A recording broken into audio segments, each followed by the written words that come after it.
So we are going to have a discussion on different repertories, how how the symptomatology related to menstrual complaints is available in different repertories. Yes. But before going to that, can you briefly tell us about the value of menstrual state in homeopathic prescription? Yes, Dr. Yu. The thing is, menstruation or menstrual complaints or menstrual state, the symptoms related to it carries higher value in the totality and in the final prescription, because in the homeopathy, analysis and evaluation of the symptom is of utmost important step, right? So we already know it is in the literature that general symptoms carry higher value than the particular symptoms. And then further, in the general symptoms also, mental generals are higher importance. Then comes the physical general. Then in physical general also, first the bodily reactions to the external environment, and then in case of female comes menstruation or menstrual state, right? So menstrual state is considered as characteristic physical general. The question comes is why? Because menstruation is a normal physiological process. It represents patient as a person, right? And that's why it is called as physical general. It helps us to individualize the patient, and it helps us to differentiate one female from the another female, right? So that's why it carries higher value in the totality and in the final prescription also. Now, how much it is important? Say, if a female comes to you after menopause, say after 5 years, 10 years, and 15 years, maybe much longer duration after it, but she has already attained her menopause. Still, if you are inquiring her menstrual history and there are some characteristic menstrual concomitants or characteristic menstrual discharges which are available to you, then also you can utilize those symptoms in your current totality to treat any kind of disease, because those states which is there, it represents patient as a person, and that's why it is important in current totality also. So as you can say that menstrual history is never considered as past history of the patient, because menstrual state and menstruation is always considered as physical general and will continue to remain physical general, but provided there is some local pathology. If there is local pathology, then it will be considered as particular. I'll explain this in detail. Okay.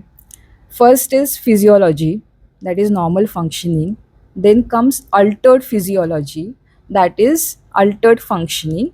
And then comes the pathology. That means the disease has localized already. I can explain with the example of dysmenorrhea. Okay.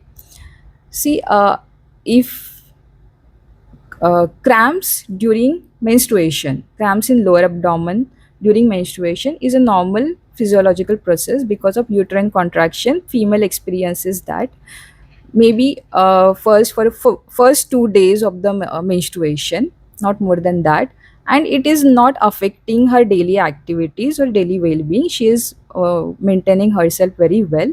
So this is normal physiological process.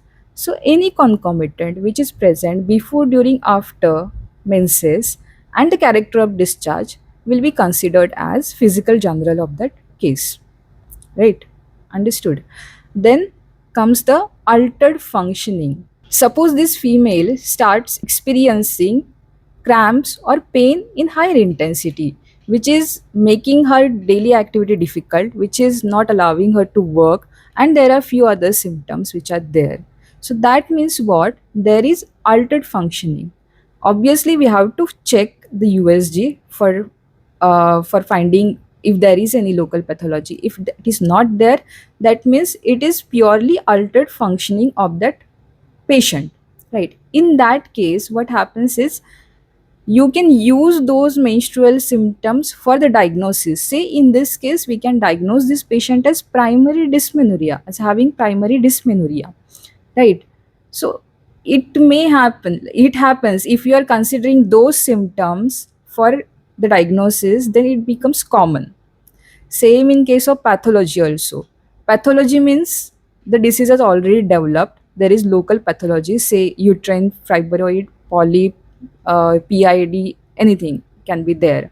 So when disease has already localized, the pathology is already there, means it is confined to the female genitalia. That means it becomes particular. Again, you can use these symptoms for diagnosis purpose. It will go into the category of diagnostic rubrics or diagnostic symptoms, and the value of it will remain at the level of common symptom. Then you will say that if it is common symptom, then how can I use these symptoms for my totality formation or for my final prescription? Then comes there is another concept. When the common symptoms are available in higher intensity, plus 3 is higher in homeopathic practice. So if it is available in higher intensity, then these symptoms are considered as characteristic symptoms. So these common symptoms becomes characteristic, but still altered at the level of altered functioning. If you are saying at the level of general and particular, if you ask me, even in altered functioning, because it is at the level of function, still it will be considered as general only. It won't be considered as particular. But in case of pathology, which is already developed, that means it is considered as particular symptom.